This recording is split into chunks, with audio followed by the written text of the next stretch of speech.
to restrain the security forces.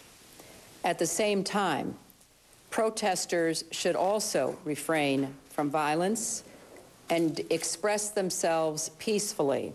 The Egyptian government has a real opportunity in the face of this very clear demonstration of opposition to begin a process that will truly respond to the aspirations of the people of Egypt. We think that moment needs to be seized, and we are hoping that it is.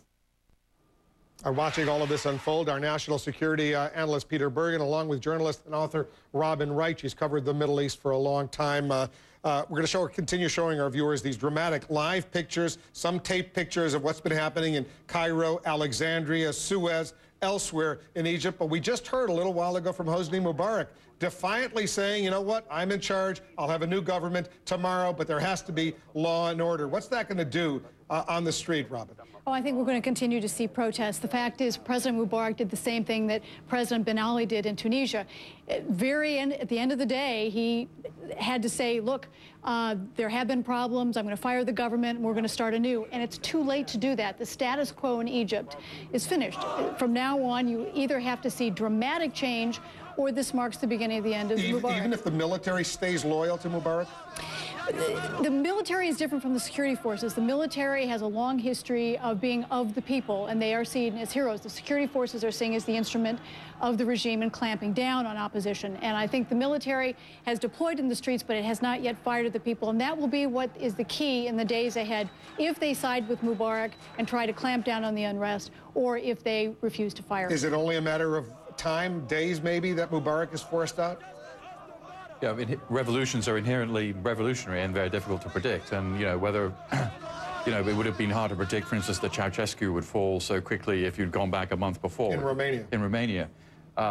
You know, just as the 1979 revolutions spread like a contagion, we're seeing some of that in the Middle East. In fact, we saw that in 1848 in Europe, where you had a similar kind of mirroring effect in different countries. But, you know, Mubarak, he's a survivor. I think to count him out immediately, I think, would be premature. As Robin indicated, it's not really clear where the military stands right now.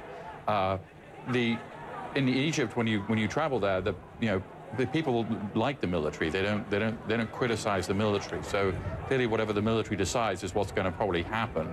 And the worst thing that a regime can do, I mean, if the military starts shooting, then we know the answer. If they don't shoot, then there's the other answer. But the Mubarak regime has lost not only the support of its own people, it's losing the support of its allies. And the statement both out of the White House and the State Department today was really very stunning, saying that these grievances must be addressed immediately, that the government can't use restraint against people, that it had to give freedom of the press and restore the instruments that have allowed these people to mobilize. This is why, with the economic problems Egypt faces, with tourism, which it depends on, with airlines now saying they're not going to fly in, and with the stock market beginning to go down in the run-up to these protests, that there are a lot of other factors that are going to come into play as well. And quickly, Peter, the key question is, if Mubarak goes down, who replaces him? Well, he's made it his whole career to make sure that there isn't anybody really. He wanted his son Gamal, but we're now told he's out of the country, as is Mubarak's wife, maybe in London. We're not sure about that, but those are the widespread reports out there. Obviously Gamal is no longer going to become the president of Egypt, as was the plan.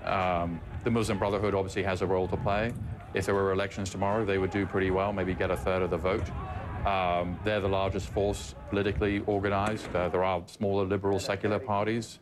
But they don't have anything of the same pull as the Muslim Brotherhood. What do you think, Robin? I don't think the Muslim Brotherhood is a player. All of these traditional... It's not a player? Not a player in terms of who fills the vacuum. They do have only about a third maximum of the support of the people. And what's so striking about all these upheavals is that they're non-ideological, and that the traditional opposition groups, be they secular or religious, have attached themselves on to this body of people after the fact, after they initiated it. Robin Wright, thanks very much. Peter Bergen, thanks to you as well. President Obama's speech in Cairo 2 years ago on U.S. Muslim relations, did that plant some seeds for this week's protest? Stand by. And unique insight into the Egyptian police and military from a former U.S. Homeland Security advisor who's met with them on many occasions. And as we go to break, a look at one of the dramatic scenes today in the streets of Cairo as protesters clash with police.